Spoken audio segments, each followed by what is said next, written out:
പുറപ്പാട് അധ്യായം 26. സാക്ഷിക്കൂടാരം. 10 വിരികൾ കൊണ്ട് നീ വിശുദ്ധ കൂടാരം നിർമ്മിക്കണം. നീലം, ധൂമ്രം, കടും ചുവപ്പ് എന്നീ നിറങ്ങളോടുകൂടി നെയ്തെടുത്ത നേർത്ത ചണവസ്ത്രം കൊണ്ടായിരിക്കണം വിരികൾ. കെരൂബുകളെ കൊണ്ട് വിദഗ്ധമായി അലങ്കരിച്ചതുമായിരിക്കണം. ഒരു വിരിയുടെ നീളം 28 മുഴവും വീതി 4 മുഴവുമായിരിക്കണം. എല്ലാ വിരികളും ഒരേ അളവിലുള്ളതായിരിക്കണം. 5 വിരികൾ ഒന്നോടൊന്ന് ചേർത്ത് തുന്നണം. അതുപോലെ മറ്റേ 5 വിരികളും. ആദ്യഗണം വിരികളിൽ ഒടുവിലത്തേതിൻ്റെ വക്കിൽ നീലനൂൽ കൊണ്ട് വളയങ്ങൾ തുന്നിച്ചേർക്കണം. അപ്രകാരം തന്നെ രണ്ടാം ഗണം വിരികളിൽ അവസാനത്തേതിൻ്റെ വക്കിലും. ആദ്യത്തെ വിരിയിൽ 50 വളയങ്ങൾ ഉണ്ടാക്കണം. രണ്ടാം ഗണം വിരികളിൽ അവസാനത്തേതിൻ്റെ വക്കിലും 50 വളയങ്ങൾ ഉണ്ടാക്കണം. വളയങ്ങൾ ഒന്നിനു നേരെ ഒന്ന് വരത്തക്ക വിധത്തിലായിരിക്കണം. സ്വർണം കൊണ്ട് 50 കൊളുത്തുകൾ ഉണ്ടാക്കണം. ഇരുഗണം വിരികളും കൊളുത്തുകൊണ്ട് യോജിപ്പിക്കുമ്പോൾ അതൊരു കൂടാരമാകും. കൂടാരത്തിൻ്റെ മുകൾ ഭാഗം മൂടുന്നതിനായി ആട്ടിൻ രോമം കൊണ്ട് 11 വിരികൾ ഉണ്ടാക്കണം. ഓരോ വിരിക്കും 30 മുഴം നീളവും 4 മുഴം വീതിയും ഉണ്ടായിരിക്കണം. 11 വിരികളും ഒരേ അളവിലായിരിക്കണം. 5 വിരികൾ യോജിപ്പിച്ച് ഒരു ഗണവും 6 വിരികൾ യോജിപ്പിച്ച് വേറൊരു ഗണവും ഉണ്ടാക്കുക. 6-ാമത്തെ വിരി കൂടാരത്തിൻ്റെ മുൻഭാഗത്ത് മടക്കിയിടുക. 1-ാമത്തെ ഗണം വിരികളിൽ അവസാനത്തേതിൻ്റെ വക്കിൽ 50 വളയങ്ങളും 2-ാം ഗണം വിരികളിൽ അവസാനത്തേതിൻ്റെ വക്കിൽ 50 വളയങ്ങളും തുന്നിച്ചേർക്കുക. ഓടുകൊണ്ടുള്ള 50 കൊളുത്തുകളുണ്ടാക്കി അവ വളയങ്ങളിലൂടെ ഇട്ട് കൂടാരം ഒന്നായി യോജിപ്പിക്കുക.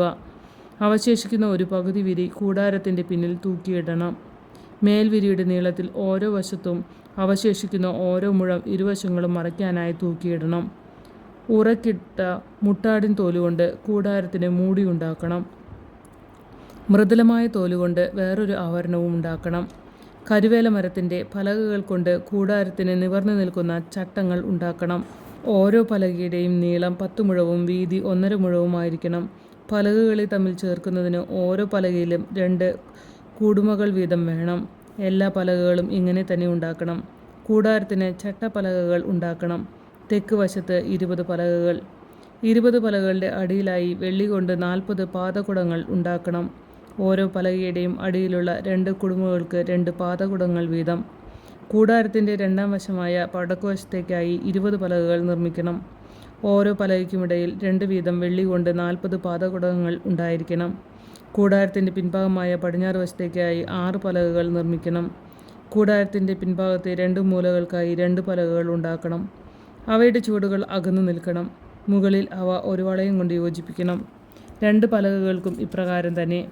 അവ രണ്ടും മൂലപ്പലകകളായിരിക്കും. അങ്ങനെ 8 പലകകളും ഓരോ പലകയുടെയും അടിയിൽ 2 വീതം വെള്ളി കൊണ്ടുള്ള 16 പാദകുടങ്ങളും ഉണ്ടായിരിക്കണം. കരുവേല മരം കൊണ്ട് അഴികൾ ഉണ്ടാക്കണം. കൂടാരത്തിൻ്റെ ആദ്യ വശത്തെ പലകകൾക്ക് 5 അഴികൾ വേണം. കൂടാരത്തിൻ്റെ രണ്ടാമത്തെ വശത്തുള്ള പലകകൾക്ക് 5 അഴികളും പിൻഭാഗമായ പടിഞ്ഞാറ് വശത്തുള്ള പലകകൾക്ക് 5 അഴികളും ഉണ്ടാക്കണം. നടുവിലെ അഴി പലകകളുടെ മധ്യത്തിലൂടെ ഒരറ്റം മുതൽ മറ്റേ അറ്റം വരെ എത്തണം.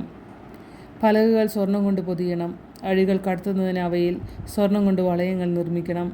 അഴികളും സ്വർണം കൊണ്ട് പൊതിയണം. മലയിൽ വെച്ച് കാണിച്ചു തന്ന മാതൃകയനുസരിച്ചാണ് കൂടാരം പണിയേണ്ടത്. പിരിച്ച നൂലുകൊണ്ട് നെയ്തതും നീലം, ധൂമ്രം, കടുംചുവപ്പ് എന്നീ നിറങ്ങളുള്ളതുമായ നേർത്ത ചണത്തുണി കൊണ്ട് ഒരു തിരശ്ശീല ഉണ്ടാക്കണം. അതിൽ കരൂബുകളെ തുന്നിച്ചേർക്കണം. കരുവേല മരം കൊണ്ട് പണിത് സ്വർണം പൊതിഞ്ഞ 4 തൂണുകളിൽ അത് തൂക്കിയിടണം. തൂണുകളുടെ കൊളുത്തുകൾ സ്വർണം കൊണ്ടും പാദകുടങ്ങൾ വെള്ളി കൊണ്ടും നിർമ്മിക്കണം. തിരശ്ശീല കൊളുത്തുകളിൽ തൂക്കിയിട്ടതിന് ശേഷം സാക്ഷ്യപേടകം അതിനുള്ളിലേക്ക് കൊണ്ടുവരണം. ഈ തിരശ്ശീല വിശുദ്ധ സ്ഥലത്ത് നിന്ന് ശ്രീകോവിലിനെ വേർതിരിക്കും. ശ്രീകോവിലിൽ സാക്ഷ്യപേടകത്തിന് മുകളിൽ കൃപാസനം സ്ഥാപിക്കണം. തിരശ്ശീലയ്ക്ക് വെളിയിൽ മേശയും മേശയ്ക്കുമെതിരെ കൂടാരത്തിൻ്റെ തെക്കുവശത്ത് വിളക്കുകാലും സ്ഥാപിക്കണം. മേശ കൂടാരത്തിൻ്റെ വടക്കുവശത്തായിരിക്കണം. നേർമയിൽ നെയ്തതും നീലം, ധ്രുമം, കടുംചുവപ്പ് എന്നീ നിറങ്ങളുള്ളതും ചിത്രത്തുന്നലാൽ അലങ്കൃതവുമായ ചണവസ്ത്രം കൊണ്ട് കൂടാരവാതിലിനൊരു യവനിക ഉണ്ടാക്കണം. ഈ യവനിക തൂക്കിയിടുന്നതിന് കരുവേല മരം കൊണ്ട് 5 തൂണുകൾ ഉണ്ടാക്കണം. അവ സ്വർണത്തിൽ പൊതിയണം. അവയ്ക്ക് സ്വർണ്ണ കൊളുത്തുകളും ഓടുകൊണ്ടുള്ള 5 പാദകുടങ്ങളും ഉണ്ടായിരിക്കണം.